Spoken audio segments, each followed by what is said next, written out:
Yo! So what is up sa inyo mga katribo? It's me again, Aaron TV, and welcome back to my channel. For today's video nga, may gagawin na naman tayo dito sa ating motor na Yamaha NMAX version 2. Ngayong araw nga na ito, may kakabit na naman tayong mga bagong pyesa dito nga sa ating motor. Kung anong mga pyesa yun, ito yung mga katribo. So bigyan nating malupit na montage.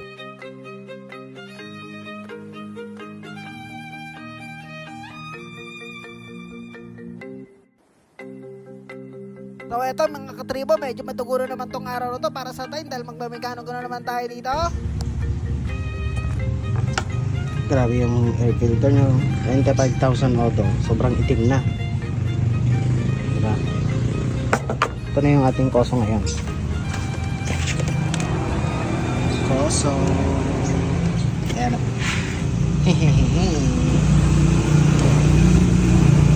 Kung mapapansin nyo nga mga katribo, ay naglagay tayo ng Koso air filter. At ito nga yung air filter na regalo sa atin ni Commander. Bukas nga na ikabit na natin. Sobrang saya ko dahil bigay ito ni Commander sa atin. Ayan, so nailagay na natin yung ating koso air filter. Ito na siya, napakaangas. Salamat sa panonood, let's go.